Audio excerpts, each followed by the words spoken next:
ہمارے ذہنوں میں جو معیارات بیٹھے ہوئے ہیں وہ کیا ہے؟ کامیابی پیسے سے ہے، کامیابی جائیداد سے ہے، کامیابی کاروبار سے ہے، کامیابی شہرت سے ہے، کامیابی اقتدار سے ہے. یہ معیارات ہیں. جو جتنا دولت مند اتنا کامیاب، جو جتنا مشہور اتنا کامیاب، جو جتنا پاپولر اتنا کامیاب، جو حکومت پر پہنچ گیا کامیاب، جس نے بڑا کاروبار جما لیا کامیاب، جس نے بہت جائیداد بنا لی کامیاب. یہی ہے اصل میں ساری بس کی گانٹھ. جو تصور کامیابی کا ہوگا اسی کے مطابق آپ کی بھاگ دوڑ ہوگی، اسی کے لیے جد و جہد ہوگی، اسی کے لیے توانائیاں صرف ہوں گی، اسی کے لیے دن رات کی مشقت ہوگی. یہ ہے اصل شے جس کی یہاں نفی ہو رہی ہے. کامیابی دولت سے نہیں، کامیابی شہرت سے نہیں، کامیابی اقتدار اور طاقت اور حکومت سے نہیں، بلکہ کامیابی ہے ایمان سے، عمل صالح سے، تواصی بالحق سے، تواصی بالصبر سے. آپ غور کیجئے اس نقطہ نظر کا، اس ایٹیچیوڈ کا، یہ جو مینٹل ایٹیچیوڈ ہے اس کا بدل جانا ہی انسانی شخصیت کے اندر انقلاب برپا کرے گا. اب آپ کا نتیجہ کیا نکلا؟ اگر تو دولت سے کامیابی ہوتی تو قارون بہت کامیاب تھا، اگر حکومت سے کامیابی ہوتی تو فرعون اور نمرود بہت کامیاب تھے. کامیابی ان سے نہیں ہے. کامیابی انسان دولت میں قارون کی دولت تک پہنچ جائے اور دنیا میں دبدبہ اور اقتدار اور سلطنت اور حکومت کے اعتبار سے وہ نمرود اور فرعون کا مقام حاصل کر لے، وہ ناکام ہے، خائب ہے، خاسر ہے، برباد ہے. اور ابو ذر غفاری کامیاب ہے، چاہے ان کے پاس کچھ نہیں تھا، جھونپڑی تک نہیں تھی، کوئی گھر نہیں تھا. حضور نے فرمایا ہے اللہ کے کچھ بندے ایسے ہوتے ہیں جو کسی محفل میں جانا چاہیں تو انہیں اجازت نہ ملے، جو کہیں اگر رشتہ کرنا چاہے کوئی ان سے رشتہ کرنے کو تیار نہ، کہیں کوئی سفارش کرنا چاہے تو ان کی کوئی بات ہی نہ سنے.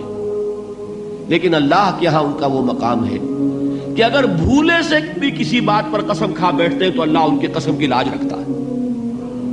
یہ ہے فرق. یہ جان لیجیے اچھی طرح.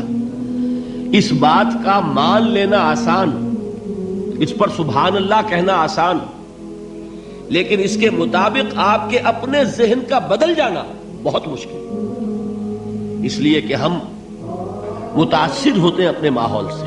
وہ بڑا محل ہے، دیکھ کر ایک دفعہ جھجری آتی ہے، وہ بڑی سی 20 فٹ لمبی کار سناٹے کے ساتھ آپ کے پاس سے گزر گئی. ایک دفعہ اعصاب کے اندر ارتعاش ہوتا ہے، محسوس ہوتا ہے بڑے یہ نصیبے والے لوگ ہیں، بڑے خوش نصیب، بڑے کامیاب. حالانکہ کچھ معلوم نہیں کہ یہی سب سے بڑی بد نصیبی ہو سکتا ہے کہ یہی سب سے بڑی ناکامی ہو. اگر ذہنوں میں یہ بات بیٹھ جائے کامیابی کس شے سے. یہی وجہ دیکھیے قرآن مجید میں بارہا آپ دیکھیں اولئک ھم المفلحون، یہ ہے لوگ کامیاب ہونے والے. آج یہ آپ نے نماز میں وہ آیات سنی، یا ایھا الذین آمنوا ارکعوا واسجدوا واعبدوا ربکم وافعلوا الخیر لعلکم تفلحون. اے ایمان والو، رکوع کرو، سجدہ کرو، اپنے رب کی پرستش اور بندگی کرو اور اچھے کام کرو تاکہ تم کامیاب ہو جاؤ. تو کامیابی کن چیزوں سے ہے؟ یہ ہے سب سے بڑا سبق.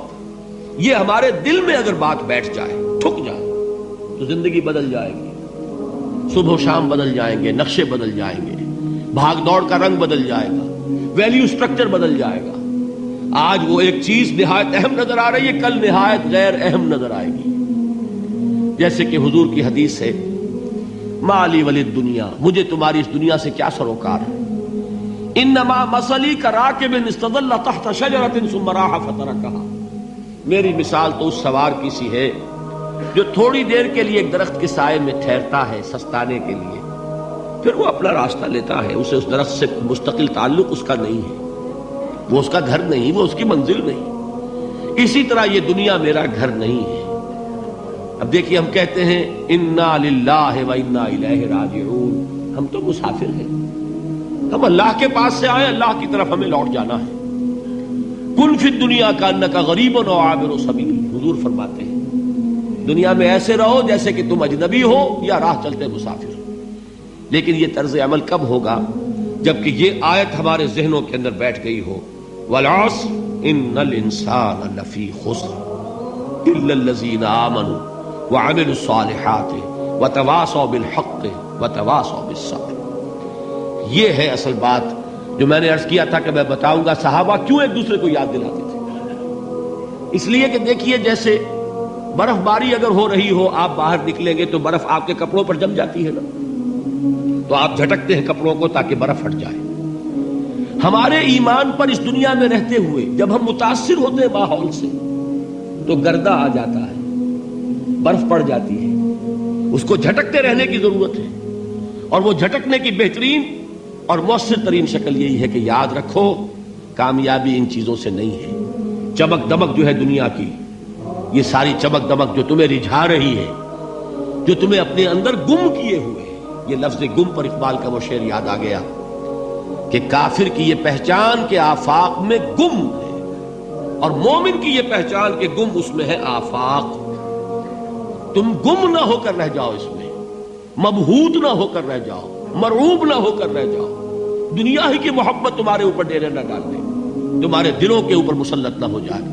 لہذا تازہ کرتے رہا کرو، والعصر ان الانسان لفی خسر الا الذین آمنوا وعملوا الصالحات وتواصوا بالحق وتواصوا بالصبر۔ پھر یاد کر لو، پھر تازہ کر لو اپنے اس یقین کو کہ کامیابی دولت سے نہیں، کامیابی ثروت سے نہیں، کامیابی اقتدار سے نہیں، کامیابی شہرت سے نہیں، کامیابی جائیداد سے نہیں، کامیابی ہے ایمان سے، کامیابی ہے عمل صالح سے، کامیابی ہے تواصی بالحق سے، کامیابی ہے تواصی بالصبر سے۔ یہ چار چیزیں ہیں کہ جو کامیابی کے لوازم